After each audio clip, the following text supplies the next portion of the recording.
Srinath Reddy Mittapalli YouTube channel స్వాగతం. నమస్కారం.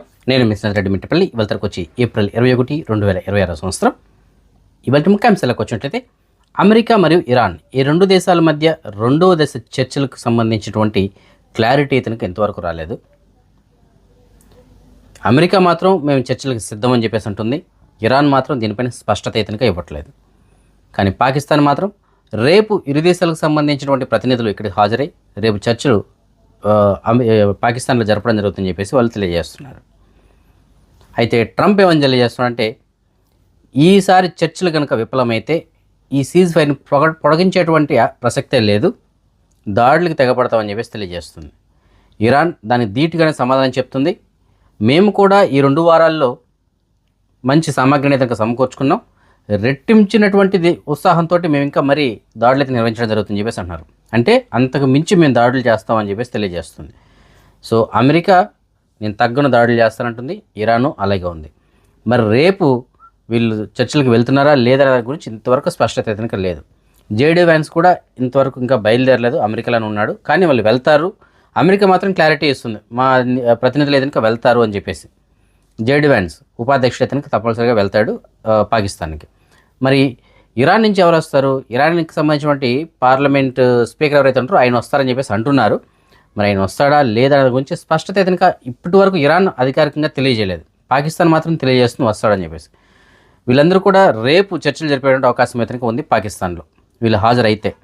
So రేపు కనుక వీళ్ళు చర్చలు జరిపితే అవి కనుక సక్సెస్ అయితే అంతా మంచిదే, లేదంటే మాత్రం ఎల్లుండి నుంచి ఈ సీజ్ ఫైర్ ముగుస్తుంది, మళ్ళీ దాడులు ఎదురుగా ప్రారంభమవడానికి అవకాశాలు ఎదురుగా ఉంటాయని చెప్పేసి దీన్ని బట్టి మనకి అర్థమవుతుంది. మరి చూడాలి దీని యొక్క పరిణామాలు ఎలా ఉంటాయి అనే దాని గురించి. ఇరాన్ ఇవాళ కూడా తన దేశంలో ఉన్నటువంటి మరికొన్ని ఎయిర్పోర్ట్లను అయితే ఓపెన్ చేసింది, ఇంటర్నేషనల్ సర్వీసులు అయితే నడపడం జరుగుతుంది. ఇంకొక 10 ఎయిర్పోర్ట్లు అయితే ఉన్నాయి, అవి కూడా అంచెలంచెలుగా ఓపెన్ చేస్తామని చెప్పేసి తెలియజేస్తుంది. సో అన్ని దేశాలు కూడా ప్రస్తుతానికి విమాన రాకపోకలు ప్రారంభించడానికి అయితే ఏర్పాట్లు చేసుకుంటున్నాయి. కువైట్కి సంబంధించి మాత్రం ఇంతవరకు మనకి ఎలాంటి అప్డేట్ కానీ లేదు అధికారికంగా. సో గవర్నమెంట్ దానిపైన త్వరలోనే ఒక స్పష్టత ఇవ్వడానికి అయితే అవకాశం ఉంది. సో దీనికి సంబంధించిన నేను అప్డేట్ వచ్చినట్లయితే మీకు నేను తెలియజేస్తాను. ఇదిలో ఉండగా కువైట్లో ఇవాళ భారీ పేలుడు శబ్దాలు అయితే వినిపించడం జరిగింది. అయితే దీనిపైన కువైట్కి సంబంధించినటువంటి మినిస్టర్ ఆఫ్ డిఫెన్స్ వాళ్ళు ఒక క్లారిటీ అయితే ఇవ్వడం జరిగింది. కువైట్ దేశవ్యాప్తంగా కువైట్కి సంబంధించినటువంటి మినిస్టర్ ఆఫ్ డిఫెన్స్కి సంబంధించిన బాంబ్ స్క్వాడ్ డిపార్ట్మెంట్ వాళ్ళు ఎవరైతే అంటారో వాళ్ళకి లభించినటువంటి ఈ తోటాలు కావచ్చు, అలాగే పేలుడు పదార్థాలు కావచ్చు, అలాగే మిగతా మిజైల్స్ కానీ ఇలాంటివి ఉంటాయి కదా, ఇలాంటి వాటిని స్వాధీనం చేసుకున్నప్పుడు వాటిని నిర్వీర్యం చేయడం జరుగుతుంది. ఆ నిర్వీర్యం చేసేటువంటి క్రమంలో ఈ విధంగా పేలుడు రావచ్చు, భయపడకండి అని చెప్పేసి తెలియజేస్తారు. అది సాయంత్రం 6 గంటల వరకు కూడా, ఉదయం 10 గంటల నుంచి సాయంత్రం 6 గంటల వరకు ఈ శబ్దాలు అయితే వినిపిస్తాయని చెప్పేసి అన్నారు.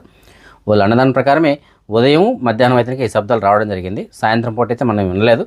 మరి ఎవరికైనా వినిపించుంటే కనుక మీరు తెలియజేయచ్చు, కామెంట్స్ చేయొచ్చు. సో మొత్తం మీద ఇవాళ వచ్చినటువంటి శబ్దాలు మాత్రం, ఆ భారీ శబ్దాలు ఏవైతే ఉన్నాయో అవి మాత్రం గవర్నమెంట్ చేపట్టినటువంటి చర్యలే. అంటే ఏవైతే స్వాధీనం చేస్తున్నారో వాటిని నిర్వీర్యం చేస్తున్నప్పుడు వచ్చినటువంటి శబ్దాలు తప్ప ఇది వేరే ఏదో దేశం కానీ ఇంకొక ఎవరు కానీ ఇక్కడ దాడి చేసింది అయితే కాదు. వాటిని కువైట్కి సంబంధించినటువంటి అధికారులే వాటిని నిర్వీర్యం అంటే వాటిని పేల్చివేయడం జరిగింది. ఎందుకంటే పాతవి దొరికినటువంటివి. సో ఇలాంటి వాటిని వాళ్ళు పేల్చివేసినట్లు తెలియజేస్తున్నారు. కువైట్లోని బయాన్ ప్యాలెస్లో కువైట్కి సంబంధించిన అమీర్ అయినటువంటి Sheikh Mishal Ahmad Al Jaber Al Sabah గారు ఎవరైతే ఉన్నారో ఆయన కువైట్లోని పలు అంబాసిడర్స్ దగ్గర నుంచి నియామక పత్రాలని స్వీకరించడం జరిగింది. అందులో మన భారతదేశానికి సంబంధించినటువంటి రాయబారి కార్యాలయానికి సంబంధించినటువంటి రాయబారి ఎవరైతే ఉన్నారో, అంటే అంబాసిడర్ ఎవరైతే ఉన్నారో పరిమిత త్రిపాఠి గారు, ఆవిడ కూడా ఆవిడ యొక్క నియామక పత్రాన్ని ఆయనకి సమర్పించడం జరిగింది. ఆయన స్వీకరించారు. ఈ సందర్భంగా ఆవిడ మాట్లాడుతూ ఆవిడ ఏమని తెలియజేస్తున్నారంటే కువైట్కి అలాగే మన భారతదేశానికి మధ్య ద్వైపాక్షిక సంబంధాలు ప్రారంభమై 65 సంవత్సరాలు అయితే అవుతుంది. ఈ మధ్యకాలంలో ఎన్నో మార్పులు అయితే వచ్చాయి, ఎంతగానో బలపడేది మన మధ్య సంబంధాలు అయితే కనుక. సో ఇవి మరింతగా బలపడాలని చెప్పేసి మేము అయితే ఆశిస్తున్నాం, ఆ దిశగా మేము ప్రయత్నాలు చేయడం జరుగుతుందని చెప్పేసి ఆవిడ తెలియజేశారు. అంటే వాణిజ్యం కావచ్చు, పెట్టుబడులు కావచ్చు, రక్షణ, భద్రత మరియు ఇంధన రంగాల్లో ఇలాంటి వాటిల్లో ఇరు దేశాల మధ్య బలమైనటువంటి సంబంధాలు అయితే ఉన్నాయి. ఇవి భవిష్యత్తులో మరింత బలంగా ఉండాలని చెప్పేసి మేము అయితే ఆశిస్తున్నాం అని చెప్పేసి అన్నారు. అలాగే ప్రస్తుతానికి ప్రాంతీయంగా ఉన్నటువంటి ఉద్రిక్త పరిస్థితులు ఏవైతే ఉన్నాయో వీటిలో మేము కువైట్కి పూర్తి సంఘీభావాన్ని అయితే తెలియజేస్తామని చెప్పేసి కూడా ఆవిడ తెలియజేయడం జరిగింది. సో ఏదైనప్పటికీ ఇవాళ కువైట్లో ఈ అంబాసిడర్స్ ఎవరైతే వెళ్ళి వాళ్ళ యొక్క నియామక పత్రాలని అమీర్ గారికి సమర్పించారో అందులో మన భారతదేశానికి సంబంధించినటువంటి అంబాసిడర్ అయినటువంటి పరిమిత త్రిపాఠి గారు ఉన్నారు. అలాగే చైనాకి సంబంధించిన వాళ్ళు, థాయిలాండ్కి సంబంధించిన వాళ్ళు, భూటాన్కి సంబంధించిన వాళ్ళు, ఇలాగ పలు దేశాలకు సంబంధించినటువంటి రాయబారులు అయితే కనుక వారికి సంబంధించినటువంటి నియామక పత్రాలని అమీర్ గారికి సమర్పించడం జరిగింది. కువైట్లో అవినీతికి పాల్పడినటువంటి ఒక పోలీస్ అధికారికి కువైట్కి సంబంధించినటువంటి న్యాయస్థానం 10 సంవత్సరంలో జైలు శిక్ష విధించింది. వివరాలు మనం చూసుకున్నట్లయితే కువైట్ క్యాపిటల్ గవర్నరేట్లో ఉన్నటువంటి ఒక పోలీస్ స్టేషన్లో పనిచేస్తున్నటువంటి ఒక భద్రతా అధికారి, అంటే ఒక పోలీస్ అధికారి ప్రవాసీలను లక్ష్యంగా చేసుకొని వారిని బెదిరించి వారి దగ్గర నుంచి డబ్బులు అయితే తీసుకోవడం జరుగుతూ ఉంది. వాళ్ళు కనుక ఒప్పుకోకపోతే వారిపైన కేసులు పెట్టి వారిని దేశ బహిష్కరణ చేస్తారని చెప్పేసి బెదిరించి మరీ డబ్బులు వసూలు చేసేవారు.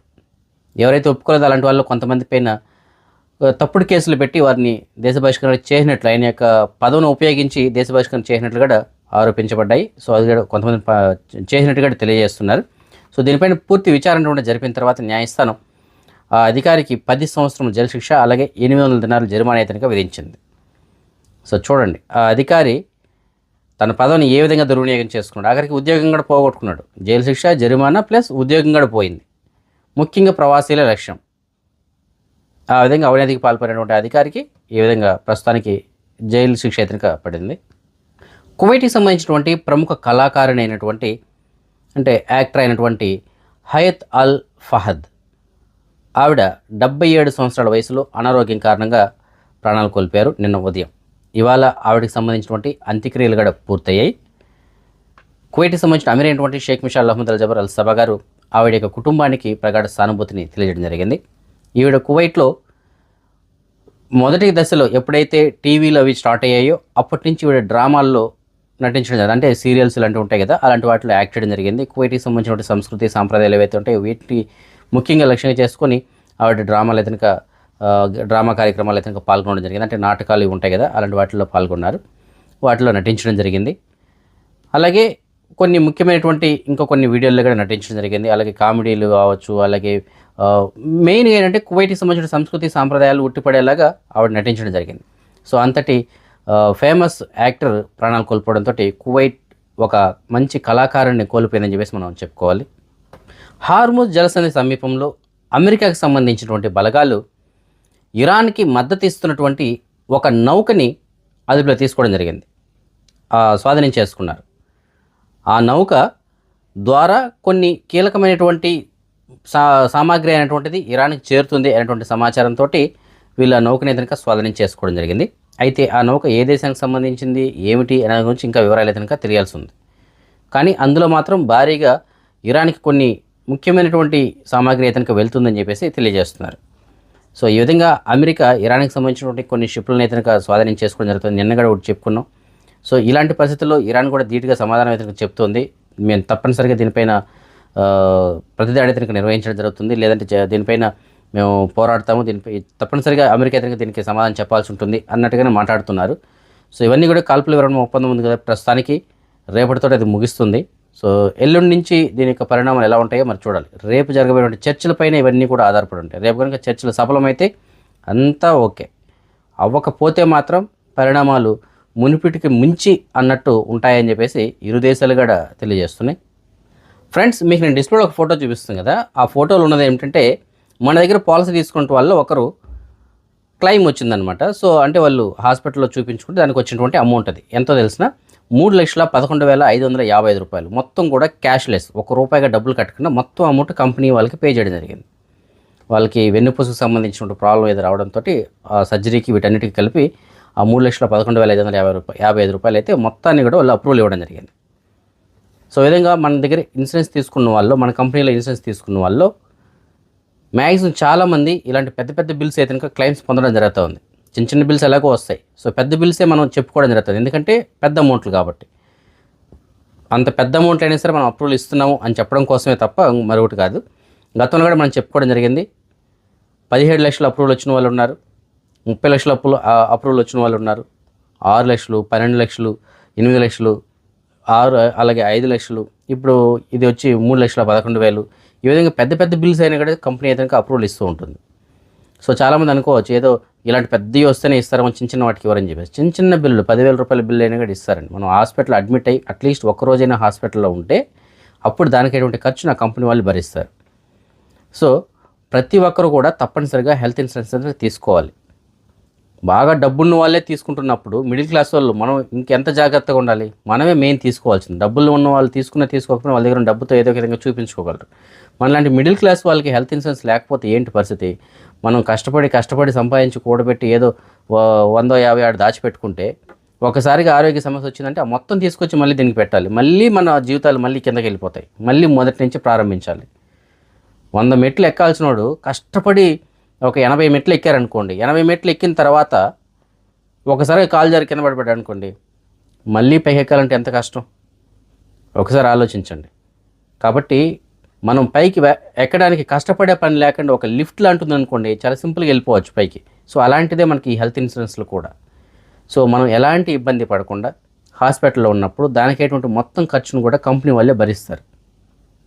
అది హాస్పిటల్ రూమ్ రెంట్కి సంబంధించినవి కావచ్చు, డాక్టర్ ఖర్చులు కావచ్చు, ఆపరేషన్ ఖర్చులు కావచ్చు, నర్స్ ఖర్చులు కావచ్చు, మెడిసిన్ ఖర్చు కావచ్చు, అది ఏదైనా సరే మనం హాస్పిటల్లో ఉన్నప్పుడు దానికైనటువంటి ఖర్చు నా కంపెనీలు భరించుకుంటాయి.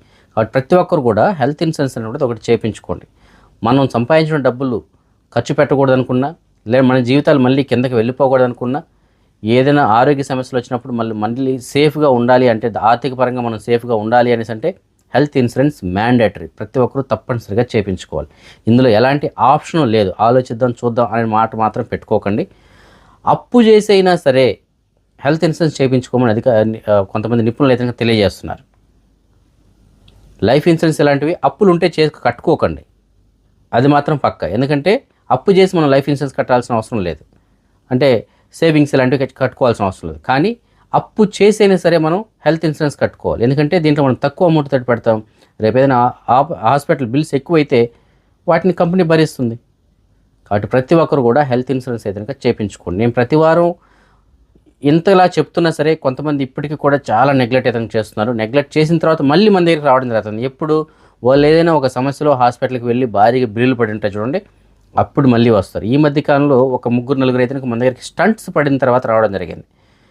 అన్న మీరు అన్నీ కనుక్కున్నారు, మన దగ్గర కొటేషన్స్ అన్నీ తీసుకోవడం జరిగింది, తీసుకుంటామని చెప్పారు. కానీ అన్న ఇప్పుడు ఇంటి దగ్గర ఏదో కొద్దిగా ఖర్చులు ఉన్నాయి, ఆ ఖర్చులు ఉన్నాయి, తర్వాత చూద్దాం, నెక్స్ట్ మంత్ వచ్చే నెల తర్వాత చేద్దాంలేరన్నా, ఇంట్లో వద్దన్నారన్న, పిల్లలు వద్దన్నారు, లేదంటే ఆడవాళ్ళు వద్దంటున్నారన్న, ఇలాంటివి చెప్పి వాళ్ళు పెండింగ్ పెట్టుకున్నారు. సరే నేనైతే ఒక్కసారి చెప్తాను మన వాళ్ళకి, దాని తర్వాత రిపీటెడ్గా మళ్ళీ వాళ్ళకి ఫోన్ చేసి అన్న మీరు ఇన్సూరెన్స్ తీసుకోండి అని చేసి నేతనికి అడగను. ఎందుకంటే మన బాధ్యత చెప్పడం. ఎందుకంటే ఒక ఫ్యామిలీకి మనం సపోర్ట్గా ఉండాలి, వాళ్ళ ఫ్యామిలీని మనం సేఫ్గా ఉంచాలని చెప్పేసి మన ఉద్దేశం.